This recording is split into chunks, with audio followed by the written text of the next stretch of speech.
और हार दोनों आपके सोच पर निर्भर होते हैं। मान लो तो हार और ठान लो तो जीत। Hi guys, my name is Pooja Shah. Today I talk to you about one inspiring story. Naming आप अपनी क्षमताओं को पहचानो। एक गांव में एक आलसी आदमी रहता था। वो कुछ काम धाम नहीं करता था, बस दिन भर निठल्ले की तरह बैठकर सोचता रहता था कि किसी तरह कुछ खाने को मिल जाए। एक दिन वह यूं ही घूमते घूमते आम के एक बाग में पहुंच गया। वहीं रसीले आमों में लदे कई पेड़ थे। रसीले आम देख उसके मुंह में पानी आ गया और आम तोड़ने वह एक पेड़ पे चढ़ गया। लेकिन जैसे ही वह आम तोड़ने पेड़ पे चढ़ा, बाग का मालिक वहां आ पहुंचा।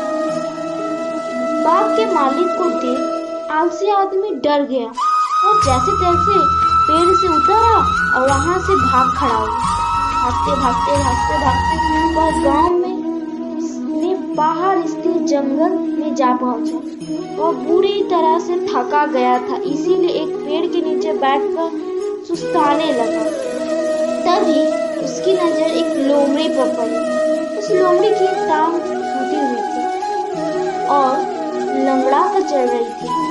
लोमड़ी को देख आलसी आदमी सोचने लगा कि ऐसी हालत में भी इस जंगली जानवरों से भरे जंगल में भी लोमड़ी बची कैसे गई, इसका अब तक शिकार कैसे नहीं हुआ। जिज्ञासा में वह एक पेड़ पर चढ़ गया और वहां बैठकर देखने लगा कि अब इस लोमड़ी के साथ आगे क्या होगा। कुछ ही पल बीते थे कि पूरा जंगल शेर की भयंकर दहाड़ से गूंज उठा, जिसे सुनकर सारे जानवर डरकर भागने लगे। लेकिन लोमड़ी अपनी टूटी टांगों के साथ भाग नहीं सकती थी, वह वहीं खड़ी रही। शेर लोमड़ी के पास आने लगा।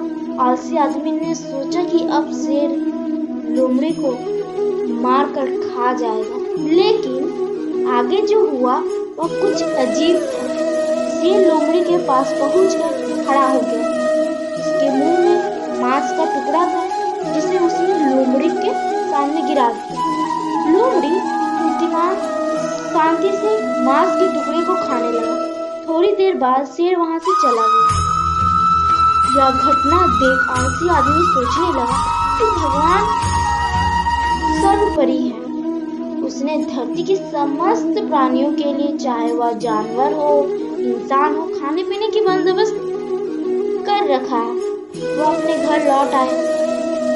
वो घर जाकर 2-3 दिन बिस्तर पर लौट कर प्रतीक्षा करने लगा कि जैसे भगवान ने शेर के द्वारा लोमड़ी के लिए भोजन भिजवाया था, वैसे ही उसके लिए भी कोई ना कोई खाने पीने का सामान ले आएगा। लेकिन ऐसा कुछ भी नहीं हुआ। भूख से उसकी हालत खराब होने लगी। आखिरकार उसे घर से बाहर निकलना ही पड़ा। घर के बाहर उसे एक पेड़ के नीचे बैठे हुए बाबा दिखाई पड़े। वह उनके पास गया और जंगल का सारा वृतांत सुनाते हुए वह बोला, बाबा जी, भगवान मेरे साथ ही ऐसा क्यों कर रहे हैं? उनके पास जानवरों के लिए भोजन का प्रबंध है, लेकिन इंसानों के लिए नहीं। बाबा जी ने उत्तर दिया, बेटा, ऐसी बात नहीं है। भगवान के पास सारे प्रबंध है, दूसरों की तरह तुम्हारे लिए भी। लेकिन बात यह है कि वे तुम्हें लोमड़ी नहीं, शेर बनाना चाहते हैं। इससे हमें यह सीख मिलती है कि हम सब के भीतर क्षमताओं का असीम भंडार है, बस अपनी अज्ञानतावश हम उन्हें पहचान नहीं पाते और स्वयं को कमतर समझकर दूसरों की सहायता की प्रतीक्षा करते रहते हैं। स्वयं की क्षमता पहचानिए, दूसरों की सहायता की प्रतीक्षा मत कीजिए। इतने सक्षम बनिए कि आप दूसरों की सहायता कर सकें। धन्यवाद।